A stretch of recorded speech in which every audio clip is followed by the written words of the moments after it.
اللہ رب العزت کا کروڑ شکر ہے کہ اس نے ہمیں زندگی میں ایک مرتبہ پھر رمضان المبارک کا مہینہ عطا کیا، اور ساتھ ہی ساتھ اس کی بارگاہ میں یہ دعا ہے کہ اللہ رب العزت ہمیں صحت اور تندرستی کے ساتھ، عافیت کے ساتھ رمضان المبارک کے سارے روزے رکھنے کی توفیق عطا کرے، اور اس ماہ مقدس کے اندر ذوق، شوق اور جذبے کے ساتھ عبادت کرنے کی توفیق عطا کرے، اور خاص کر کے اس ماہ مقدس میں اللہ رب العزت ہماری بے حساب بخشش فرما دے اور ہمیں بھی جنت الفردوس عطا کر دے۔ رمضان المبارک کا مہینہ یہ ہمیں مل جانا بڑی خوش قسمتی کی بات ہے۔ نبی کریم صلی اللہ تعالیٰ علیہ وسلم ایک مرتبہ ممبر پر جلوہ فروز ہوئے اور صحابہ کرام بھی بیٹھے ہوئے تھے۔ نبی کریم صلی اللہ علیہ وسلم نے فرمایا وہ کون آ رہا ہے؟ اب صحابہ نے پیچھے دیکھنا شروع کر دیا، پیچھے کوئی بھی نہیں۔ نبی کریم صلی اللہ علیہ وسلم نے دوسری مرتبہ پھر فرمایا وہ کون آ رہا ہے؟ صحابہ کرام نے دیکھا تو کوئی بھی نہیں۔ انہوں نے عرض کیا اللہ کے رسول صلی اللہ علیہ وسلم کیا کوئی لشکر آ رہا ہے جنگ کرنے کے لیے یا کوئی بندہ آ رہا ہے؟ نبی کریم صلی اللہ علیہ وسلم نے فرمایا کوئی لشکر نہیں آ رہا، کوئی شخص نہیں آ رہا، فرمایا رمضان کا مہینہ آ رہا ہے۔ نبی کریم صلی اللہ علیہ وسلم ایک ذوق شوق کے ساتھ رمضان المبارک کی آمد کے منتظر رہتے تھے، رمضان المبارک کا انتظار کرتے تھے۔ کیونکہ رمضان اللہ کا مہمان مہینہ ہے، اور مہمان کسی کے گھر میں بھی آتا ہے تو بندے اس کے آنے کی تیاری کرتے ہیں، جس کے گھر میں مہمان آنا ہو تو صحابہ کرام نبی کریم صلی اللہ علیہ وسلم اس کے آنے پر تیاری کرتے تھے۔ کس کے لیے؟ عبادت کرنے کے لیے۔ رمضان المبارک کا احترام، رمضان المبارک کا احترام کیا ہے؟ آپ کے ذہن میں سوال آئے گا اس کا اکرام کیا ہے؟ کیا اس پورے مہینے میں ہم نے ہاتھ باندھ کے کھڑے ہونا ہے بس کیونکہ رمضان کا مہینہ ہے؟ اس کا اکرام، اس کا احترام، اس کا مطلب یہ ہے کہ اس مہینے میں گناہ نہ کیے جائیں۔ اب کہیں یہ نہ سمجھ لیں کہ چلو رمضان چ نہیں کر دیتے بعد چ صحیح، گناہ پورا سال ہی منع ہے، گناہ پورا سال ہی منع ہے، لیکن رمضان چونکہ اللہ کا مہینہ ہے اس لیے اس مہینے میں خاص احتیاط کرنی چاہیے، گناہ سے بچنا چاہیے۔ یہی رمضان المبارک کا احترام ہے۔ اس کے روزے رکھے جائیں یہ اس کا احترام ہے، اس میں عبادات کی جائیں یہ اس کا احترام ہے۔ رمضان المبارک میں جو خاص چیز ہے، جو خاص کام ہم نے کروانا ہے وہ کون سا؟ ہم نے اپنی بخشش طلب کرنی، اور یہی اصل ہے۔ دنیا میں کتنی دیر ہم نے رہنا ہے کوئی پتہ کوئی نہیں، ایک نہ ایک دن دنیا سے ہم نے جانا ہی جانا ہے، لیکن کیا ہی اچھا ہو کہ ہم اپنی قیامت، اپنی قبر، اپنی آخرت تو اچھی کر کے جائیں نا۔ تو آخرت اچھی کس طرح ہوگی؟ قبر اچھی کس طرح ہوگی؟ اگر ہماری بخشش ہوگی۔ اگر ہماری بخشش نہیں ہوئی تو قبر بھی اچھی نہیں، آخرت بھی اچھی نہیں۔ تو اس کے اندر یہ ضروری کام ہے ہم اپنی بخشش۔ نبی کریم صلی اللہ علیہ وسلم ایک مرتبہ ممبر پر تشریف فرما ہونے لگے، پہلی سیڑھی کے اوپر پاؤں رکھا، آپ نے فرمایا آمین۔ دوسری سیڑھی کے اوپر پاؤں رکھا، یہ ممبر ہے جس میں میں بیٹھا ہوں، وہ 3 زینوں والا 3 سیڑھیوں والا ممبر تھا، دوسرے پہ پاؤں رکھا، فرمایا آمین۔ تیسرے پہ پاؤں رکھا، فرمایا آمین۔ صحابہ کرام نے عرض کی یا رسول اللہ صلی اللہ علیہ وسلم آپ نے 3 مرتبہ آمین کہا ہے، اس کی کیا وجہ ہے؟ نبی کریم صلی اللہ علیہ وسلم نے فرمایا میرے پاس ابھی جبرائیل علیہ السلام آئے ہیں، میں نے پہلی سیڑھی پر پاؤں رکھا تو جبرائیل علیہ السلام نے عرض کی اے اللہ کے رسول صلی اللہ علیہ وسلم جس بندے کے والدین زندہ ہوں اور وہ ان کی خدمت کر کے جنت حاصل نہ کر سکے وہ بندہ تباہ ہو جائے، وہ بندہ ہلاک ہو جائے۔ تو نبی کریم صلی اللہ علیہ وسلم نے فرمایا میں نے کہا آمین۔ نبی کریم صلی اللہ علیہ وسلم نے فرمایا دوسرے نمبر پر جب میں نے دوسری سیڑھی پہ پاؤں رکھا تو جبرائیل علیہ السلام نے عرض کیا اللہ کے رسول صلی اللہ علیہ وسلم جس بندے کے سامنے آپ کا نام لیا جائے اور وہ آپ پر درود نہ پڑے وہ بھی ہلاک ہو جائے، وہ بھی تباہ ہو جائے۔ تو میں نے کہا آمین۔ اور تیسرے نمبر پر جبرائیل علیہ السلام نے عرض کی اے اللہ کے رسول صلی اللہ علیہ وسلم جو بندہ رمضان کا مہینہ پالے، جس کو رمضان کا مہینہ مل جائے اور وہ اپنی بخشش نہ کروا سکے، وہ اپنی بخشش اللہ سے نہ لے سکے، وہ بندہ بھی ہلاک ہو جائے، وہ بندہ بھی تباہ ہو جائے۔ نبی کریم صلی اللہ علیہ وسلم نے فرمایا میں نے کہا آمین۔ اب رمضان کے اندر روزہ رکھنے کے ساتھ ساتھ، عبادات کرنے کے ساتھ ساتھ، ذکر فکر کرنے کے ساتھ ساتھ ہم نے اپنی بخشش طلب کرنی ہے اللہ سے، ہم نے اللہ کی بارگاہ سے اپنی مغفرت طلب کرنی ہے کہ اللہ ہماری بخشش کر دے، اللہ ہماری مغفرت کر دے۔ اور اگر ہماری بخشش ہو گئی، اگر ہماری مغفرت ہو گئی، ہماری قبر بھی سنور گئی اور ہماری آخرت بھی سنور گئی۔ اور یہ رمضان کا مہینہ بڑی اہمیت والا ہے اس لحاظ سے کہ اس میں ہم اپنی بخشش اللہ سے مانگیں۔ ہم اللہ سے، آپ جب بھی مانگیں پہلے نمبر پہ اللہ سے بخشش مانگیں، اللہ سے مغفرت مانگیں۔ اگر ہماری بخشش ہو گئی تو ہمارا بیڑا پار ہے، ہماری آخرت سنور گئی، ہماری قبر سنور گئی۔ رمضان المبارک کا مہینہ، اس کے اندر بڑے بڑے عظیم واقعات جن کا اسلام کے ساتھ تعلق ہے وہ بھی اس میں رونما ہوئے۔ 3 رمضان المبارک کو سیدہ طیبہ طاہرہ سیدہ فاطمہ الزہرا رضی اللہ تعالیٰ عنہ ان کا وصال ہوا۔ آگے جا کے پھر حضرت خدیجہ الکبریٰ ام المومنین حضرت خدیجہ الکبریٰ رضی اللہ تعالیٰ عنہ ان کا وصال ہوا۔ حضرت عائشہ صدیقہ رضی اللہ تعالیٰ عنہ ان کا وصال ہوا۔ اس کے بعد غزوہ بدر بھی اسی مہینے میں ہوئی، فتح مکہ بھی اسی مہینے میں ہوا۔ یہ سارے واقعات ان کا تعلق اسی مہینے کے ساتھ ہے۔ آج 2 رمضان المبارک ہے، کل 3 رمضان ہے، تو اسی کے حوالے سے آج ہم جمعۃ المبارک کے موقع پر سیدہ طیبہ طاہرہ سیدہ فاطمہ الزہرا رضی اللہ تعالیٰ عنہ کی خدمت کے اندر خراج تحسین پیش کریں گے، ان کی بارگاہ میں اپنا سلام پیش کریں گے۔ نبی کریم صلی اللہ علیہ وسلم اللہ کے محبوب ہے، اور اللہ رب العزت نے نبی کریم صلی اللہ علیہ وسلم کو جو بھی عطا کیا ہے بے مثال عطا کیا ہے، جو بھی عطا با کمال عطا کیا ہے۔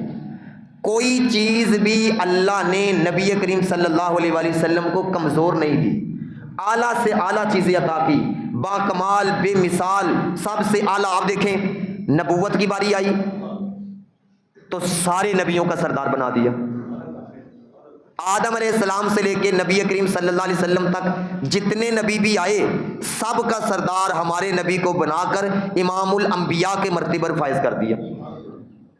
اور پھر اس کے بعد صرف یہی نہیں، نبوت دی، با کمال اور بے مثال دی، کیسے؟ ختم نبوت کا تاج پہنا دیا کہ اب قیامت تک کوئی نبی نہیں آئے گا، آپ آخری ختم نبوت کا تاج پہنا دیا۔ نبوت کی باری آئی تو اعلیٰ امام الانبیاء خاتم النبیین کا تاج پہنایا، اور کتاب کی باری آئی تو سب سے اعلیٰ کتاب قرآن عطا کیا۔ آسمانی کتابیں جتنی بھی ہیں، تورات انجیل زبور جتنے بھی صحیفے ہیں، سب سے اعلیٰ قرآن ہے، اور قرآن اللہ نے ہمارے نبی صلی اللہ علیہ وسلم کو عطا کیا۔ اور دین کی باری آئی تو دین کامل عطا کیا، الیوم اکملت لکم دینکم واتممت علیکم نعمتی، کامل دین عطا کیا۔ امت کی باری آئی تو سب سے بہترین امت عطا کی، فرمایا کنتم خیر امت اخرجت للناس تأمرون بالمعروف وتنہون عن المنکر۔ جو چیز بھی دی اللہ نے بے مثال دی اور با کمال دی۔ اور باری آئی اہل بیت کی تو سب سے بے مثال، آدم علیہ السلام سے لے کے قیامت تک جتنے بھی نبی آئے سب کی اہل بیت سے سب سے اعلیٰ اہل بیت نبی کریم صلی اللہ علیہ وسلم کی، سب سے با کمال اہل بیت نبی کریم صلی اللہ علیہ وسلم کی۔ اور صحابہ کی باری آئی تو سب سے اعلیٰ صحابہ، آدم علیہ السلام سے لے کے نبی کریم صلی اللہ علیہ وسلم تک جتنے بھی نبی آئے ان کے جتنے بھی صحابی تھے سب سے اعلیٰ نبی کریم صلی اللہ علیہ وسلم کے صحابی۔ جس چیز کو بھی دیکھیں اللہ نے اپنے محبوب کو اعلیٰ بے مثال اور با کمال چیزیں عطا کی۔ اور قرآن مجید میں اللہ رب العزت نے اہل بیت پاک کا ذکر کرتے ہوئے فرمایا انما یرید اللہ لیذہب عنکم الرجس اہل البیت وَيُطَهِّرَكُمْ تَطْهِيرًا، فرمایا بے شک اللہ یہ چاہتا ہے کہ اہل بیت سے ہر ناپاکی کو دور کر دے، اور آگے فرمایا اور آپ کو بالکل پاک اور پاکیزہ رکھے، یہ اللہ چاہتا ہے۔ اب اہل بیت ہے کون؟ سب سے پہلا سوال، اہل بیت ہے کون؟ اہل بیت کی یاد رکھ لے تین قسمیں۔ پہلی قسم ہے اصل اہل بیت، اور دوسری قسم ہے داخل اہل بیت، اور تیسری قسم ہے لاحق اہل بیت۔ اصل اہل بیت کون ہے؟ نبی کریم صلی اللہ علیہ وسلم کی ازواج مطہرات، نبی کریم صلی اللہ علیہ وسلم کے بیٹے بیٹیاں، یہ اصل اہل بیت۔ اور داخل اہل بیت کون ہے؟ وہ جن کو نبی کریم صلی اللہ علیہ وآلہ وسلم نے اپنی چادر میں لیا اور لے کے فرمایا اللہم ہؤلاء اہل بیت، اے اللہ یہ میری اہل بیت۔ وہ کون کون تھے؟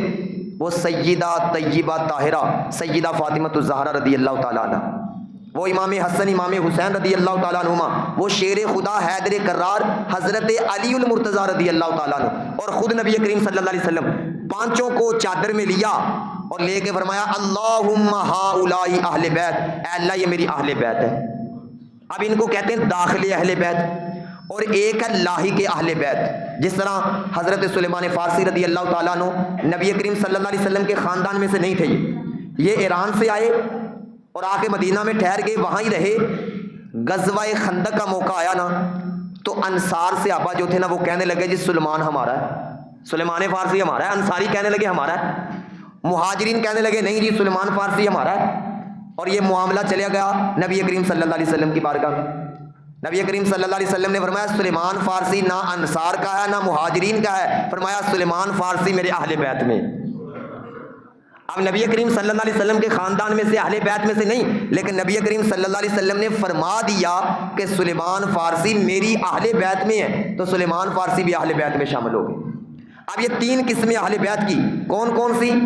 اصل اہل بیت، داخل اہل بیت، اور لاحق اہل بیت۔ کئی بندے ایسے ہیں وہ نبی کریم صلی اللہ علیہ وسلم کی بیٹیوں کو تو اہل بیت میں مانتے ہیں، لیکن ازواج کو بیویوں کو نہیں مانتے۔ ان سے سوال یہ ہے کون آتا پہلے؟ وہ پہلے بیوی آتی ہے یا بیٹی آتی ہے؟ پہلے بیوی آتی ہے تو بیٹی آتی ہے۔ وہ جو پہلے آتی ہے اس کو اہل بیت میں شامل نہ کیا جائے اور جو بعد میں آئے اس کو شامل کیا جائے، یہ کیسے ہو سکتا ہے؟ اس لیے ازواج بھی اہل بیت میں شامل، اور صاحبزادیاں بیٹیاں بھی اہل بیت میں شامل، اور سیدہ طیبہ طاہرہ کا مقام دیکھیں وہ اصل اہل بیت میں بھی شامل ہیں اور داخل اہل بیت میں بھی شامل، دونوں طرف۔ اور ہمارا مقدر دیکھیں، ہم ازواج کو بھی مانتے ہیں، بیٹیوں کو بھی مانتے ہیں، بیٹوں کو بھی مانتے ہیں، اور سلیمان فارسی کو بھی مانتے ہیں۔ ہم سب کو اہل بیت میں شامل سمجھتے ہیں، سب کو اہل بیت میں۔ نبی کریم صلی اللہ علیہ وسلم کی 4 بیٹیاں تھیں، 4 رسول زادیاں تھیں، اور 3 رسول زادے۔ یہ رسول زادے کا لفظ میں نے کیوں بولا؟ بنت رسول۔ ایک موقع پہ نا ایک استاد سبق پڑھا رہے تھے، سیدہ طیبہ طاہرہ کا نا ذکر چل رہا تھا، بنت رسول کا لفظ آ گیا۔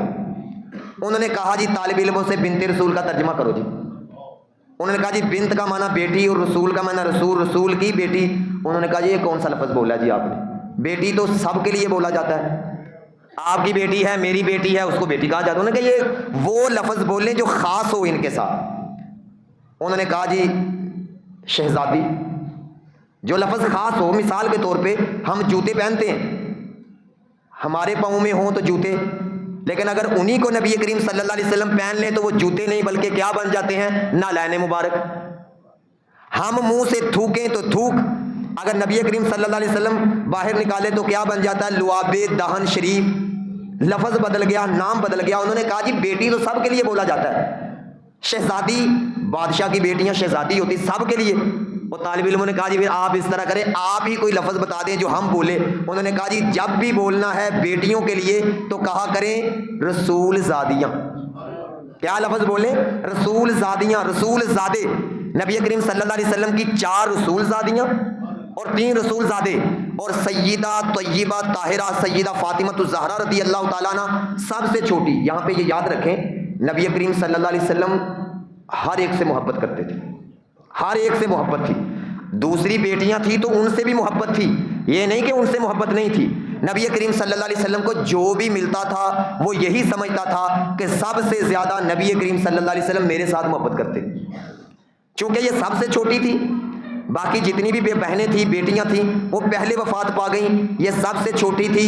نبی کریم صلی اللہ علیہ وسلم نے ان کی تربیت بھی خود کی اور نبی کریم صلی اللہ علیہ وسلم کے یہ ساتھ بھی رہے، اس لیے کہہ دیا جاتا ہے نبی کریم صلی اللہ علیہ وسلم کی لاڈلی صاحبزادی، لاڈلی بیٹی، لاڈلی صاحبزادی سیدہ طیبہ طاہرہ سیدہ فاطمہ الزہرا رضی اللہ تعالیٰ عنہ، ان کی ولادت اعلان نبوت سے 5 سال پہلے ہوئی، اور مکہ مکرمہ کے اندر اعلان نبوت سے 5 سال پہلے ان کی ولادت ہوئی۔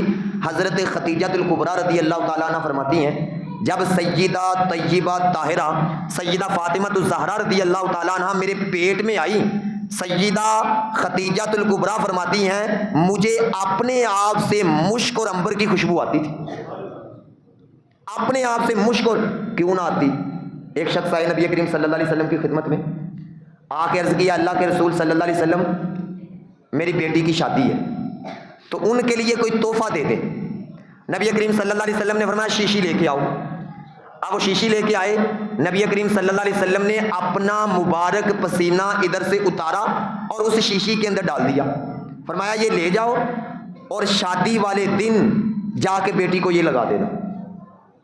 اب وہ لے آئے، جس دن رخصتی تھی انہوں نے شادی والے دن بیٹی کو وہ پسینہ لگایا، ساری زندگی اس کے جسم سے خوشبو آتی رہی، بلکہ کتابوں میں لکھا ہے کہ اس کے اندر سے بھی آگے اس کے بچوں کے اندر سے، اس کی اولاد کے اندر سے خوشبو آتی رہی۔ اور امام قسطلانی رحمۃ اللہ تعالیٰ علیہ فرماتے ہیں میں 900 سال کے بعد وہ پیدا ہوئے، امام قسطلانی کتنے 100 سال بعد؟ 900 سال کے بعد وہ کہتے ہیں میں مدینہ میں گیا، وہاں جا کے میں نے اسی عورت کی اولاد کو تلاش کیا، 900 سال بعد میں نے سونگا، پھر بھی اس کی اولاد سے خوشبو آ رہی تھی۔ کس کی خوشبو تھی؟ نبی کریم صلی اللہ علیہ وسلم کے پسینے کی، نبی کریم صلی اللہ علیہ وسلم کے پسینے کی خوشبو کا یہ عالم تھا۔ تو سیدہ طیبہ طاہرہ سیدہ فاطمہ الزہرا رضی اللہ تعالیٰ عنہ کے بارے میں تو نبی کریم صلی اللہ علیہ وسلم نے فرمایا فاطمہ میرے جگر کا ٹکڑا ہے، پسینے کی خوشبو لگی تو 900 سال بعد بھی خوشبو آ رہی ہے، اور جس کو اپنے جگر کا ٹکڑا کہا ہے، اور وہ جب ماں کے پیٹ میں آئی ہے تو مشک کی خوشبو ہے تو خود ہی آنی، عنبر کی خوشبو ہے تو نبی کریم صلی اللہ علیہ وسلم سیدہ فاطمہ کو سونگتے تھے۔ کسی نے پوچھا یا رسول اللہ صلی اللہ علیہ وسلم آپ کیوں سونگتے ہیں؟ فرمایا مجھے سیدہ طیبہ طاہرہ سے جنت کی خوشبو آتی، فرمایا جنت کی خوشبو مجھے ان کے بدن سے آتی ہے اس لیے میں ان کو سونگتا ہوں۔ سیدہ طیبہ طاہرہ سیدہ فاطمہ الزہرا رضی اللہ تعالیٰ عنہ کی جب ولادت ہوئی نا تو نور سے ساری فضا روشن ہو گئی، اور حضرت انس رضی اللہ تعالیٰ عنہ فرماتے ہیں کہ میری والدہ کہتی ہے کانت کل قمر لیلۃ البدر، کہتے ہیں میری والدہ کہتی ہے کہ سیدہ طیبہ طاہرہ سیدہ فاطمہ الزہرا رضی اللہ تعالیٰ عنہ کا چہرہ 14ویں رات کے چاند کی طرح چمکتا تھا۔ آپ اندازہ کریں جن کے شہر کی عظمت یہ ہے، فضیلت یہ ہے، شہر کی عظمت، نبی کریم صلی اللہ علیہ وسلم نے فرمایا جس سے ہو سکے مدینے میں مرے، اور امام مالک رحمۃ اللہ تعالیٰ علیہ ساری زندگی مدینے سے باہر نہیں نکلے۔ کیوں نہیں نکلے؟ کہ میری موت کا وقت کہیں نہ آ جائے، اور میری موت آئے تو مدینے میں۔ حضرت عمر فاروق اعظم رضی اللہ تعالیٰ عنہ ہر نماز کے بعد دعا مانگتے تھے، کیا اے اللہ مجھے شہادت کی موت عطا کرنا، اور دوسرے نمبر پہ موت آئے تو شہر مدینہ میں آئے۔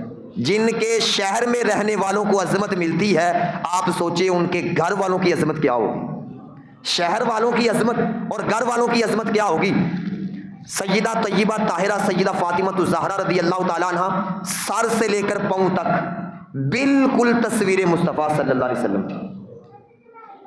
حضرت عائشہ رضی اللہ تعالیٰ عنہ فرماتی ہیں چال میں، ڈال میں، گفتار میں، اٹھنے میں، بیٹھنے میں، بات کرنے میں، ہر لحاظ سے سیدہ طیبہ طاہرہ سیدہ فاطمہ نبی کریم صلی اللہ علیہ وسلم کے مشابہ تھے۔ اس طرح سمجھ لیں کہ تصویر مصطفیٰ تھی۔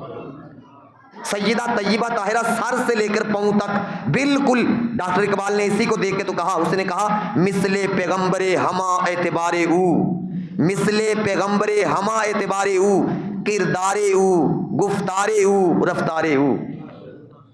اور ڈاکٹر اقبال نے پھر سیدہ طیبہ طاہرہ سیدہ فاطمہ الزہرا رضی اللہ تعالیٰ عنہا ان کی عظمت ان کی بارگاہ میں خراج تحسین بلا کیسے پیش کیا؟ ڈاکٹر اقبال کہنے لگے مریم از یک نسبت عیسیٰ عزیز، کہنے لگے مریم رضی اللہ تعالیٰ عنہ حضرت عیسیٰ علیہ السلام کی ماں والدہ محترمہ جن کا قرآن میں ذکر آیا، وہ کہنے لگے حضرت مریم ایک نسبت کی وجہ سے عزیز تھی. ایک نسبت، وہ کیا تھی؟ عیسیٰ علیہ السلام کی ماں. ایک نسبت کی وجہ سے مریم از زک نسبت عیسیٰ عزیز. آگے کہنے لگے از سے نسبت حضرت زہرا عزیز. کہنے لگے سیدہ طیبہ طاہرہ کی عظمت دیکھیں، وہ 3 نسبتوں سے عزیز ہے. حضرت مریم ایک نسبت سے اور سیدہ طیبہ طاہرہ 3 نسبتوں سے. کون سی؟ پہلے نمبر پر کہنے لگے نور چشم رحمت للعالمین امام الاولین والآخرین. کہنے لگے پہلی نسبت یہ ہے کہ وہ رحمت للعالمین کی نور چشم ہے، وہ جن کو اللہ نے اول بھی بنایا ہے آخر بھی بنایا، پہلی نسبت. اور دوسری نسبت کہنے لگے بانوے تاجدار حل عطا مرتضی مشکل کشا شیر خدا. کہنے لگے دوسری نسبت یہ ہے کہ وہ حیدر کرار شیر خدا مشکل کشا حل عطا حضرت علی المرتضی کی بیوی. اور تیسری نسبت کہنے لگے مادر مرکز پرکار عشق، مادر مرکز پرکار عشق، مادر کاروان سالار عشق. وہ کہنے لگے عشق کی پرکار کا جو مرکز ہے نا امام حسین. امام حسین کیسا عشق تھا اللہ سے، یہ اللہ سے عشق کی بات ہو رہی. کیسا عشق؟ سارا خاندان ذبح کروا دیا اور زبان کے اوپر اف تک نہیں آیا، پھر بھی یہی کہہ رہے ہیں اے اللہ تو میرے اوپر راضی ہے، اے اللہ تم. عشق کی پرکار کے جو مرکز ہیں امام حسین اور عشق کے سالار کے جو کارواں ہیں امام حسن. اقبال کہتے ہیں ان کی ماں فاطمہ. اور یہاں پھر نہیں رہا گیا ان سے، اس سے آگے اور بات کر دی ڈاکٹر اقبال نے. ڈاکٹر اقبال کہنے لگا میرے پاؤں کے اندر شریعت کی زنجیریں نہ ہو، مجھے شریعت نے روکا نہ ہو، اے فاطمہ میں تیری قبر کے گرد طواف کرتا. مسئلہ یہ مجھے شریعت نے روکا ہے، مجھے شریعت اس چیز کی اجازت نہیں دے رہی کہ کسی قبر پہ سجدہ کیا جائے، کسی قبر پہ طواف کیا جائے.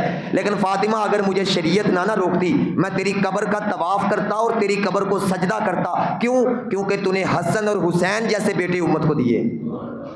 ڈاکٹر اقبال نے کہا رشتہ آئین حق زنجیر پاس فرمانے جناب مصطفیٰ است، ورنہ گرد تربتش گردید میں سجدہ ہا برخاک او پاشید میں. ڈاکٹر اقبال کہنے لگا فاطمہ میں تیری قبر کو سجدہ کرتا، تیری قبر کا طواف کرتا اگر مجھے شریعت نے نہ روکا ہوتا. وجہ یہ تھی کہ تم نے امت کو حسن اور حسین جیسے بیٹے دیے. اور پھر آپ دیکھیں اس زمانے میں سیدہ کی ولادت ہوئی جس زمانے کے اندر بیٹیوں کو بوجھ سمجھا جاتا تھا. لوگ بیٹی پیدا ہونے پہ خوش نہیں ہوتے تھے. قرآن پاک میں اللہ رب العزت نے زمانہ جاہلیت کے لوگوں کا ذکر کیا، فرمایا وَإِذَا بُشِّرَ أَحَدُهُمْ بِالْأُنثَىٰ ظَلَّ وَجْهُهُ مُسْوَدًّا وَهُوَ كَظِيمٌ. فرمایا جب ان میں سے کسی کو بیٹی پیدا ہونے کی خوشخبری ملتی تو ان کے منہ سیاہ ہو جاتے تھے، ان کے چہرے سیاہ ہو جاتے، ہمارے گھر میں بیٹی ہوئی. اور وہ چھپتے پھرتے تھے، لوگ کہیں گے جی اس نے بیٹی پیدا کی. اب وہ زمانہ جاہلیت کے اندر جہاں لڑکیوں کو زندہ دفن کیا جاتا تھا، اس زمانے میں سیدہ طیبہ طاہرہ سیدہ فاطمہ الزہرا رضی اللہ تعالیٰ عنہ نبی کریم صلی اللہ علیہ وسلم کی محبتوں کا مرکز بنی رہی. کیسی محبت کا مرکز بنی؟ نبی کریم صلی اللہ علیہ وسلم کسی سفر پر جاتے، سب سے آخری ملاقات سیدہ طیبہ سے کرتے، اور جب کسی سفر سے واپس آتے تو سب سے پہلی ملاقات سیدہ طیبہ سے ہوتی. اور نبی کریم صلی اللہ علیہ وسلم نے اپنی خوشی کو سیدہ طیبہ کی خوشی کے ساتھ مشروط کر دیا، اپنی ناراضگی کو سیدہ طیبہ کی ناراضگی سے مشروط کر دیا. فرمایا جس نے فاطمہ کو ناراض کیا اس نے مجھے ناراض کیا، جس نے فاطمہ کو خوش کیا اس نے مجھے خوش کیا. سیدہ طیبہ طاہرہ سیدہ فاطمہ الزہرا رضی اللہ تعالیٰ عنہ بڑی پاکیزہ زندگی گزاری. ان کو جس لحاظ سے بھی دیکھیں، بیٹی کے لحاظ سے دیکھیں، بیوی کے لحاظ سے دیکھیں، بہن کے لحاظ سے، جس لحاظ سے بھی دیکھیں، سیدہ طیبہ طاہرہ امت مسلمہ کے لیے آئیڈیل ہے. سیدہ طیبہ طاہرہ بعض روایتوں میں 26 سال، بعض روایتوں میں 29، 28، 27 یہ روایتیں ملتی ہیں. زیادہ معتبر روایت 26 سال کی عمر میں ان کا انتقال ہوا۔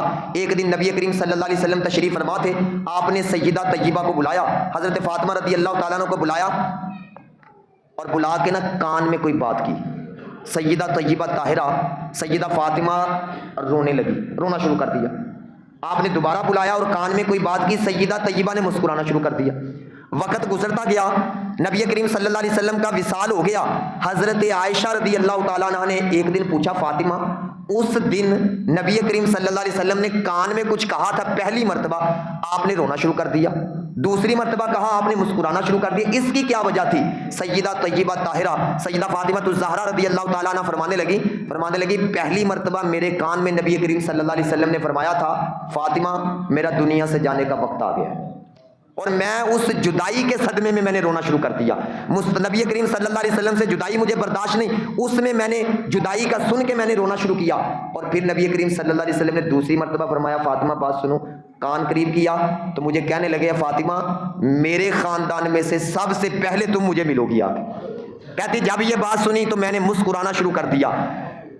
اس کے بعد ساری زندگی سیدہ طیبہ مسکرائی نہیں، ایک موقع پہ صرف مسکرائی۔ سیدہ طیبہ طاہرہ رمضان المبارک سے پہلے بیمار ہو گئی، بیماری کے اندر مبتلا۔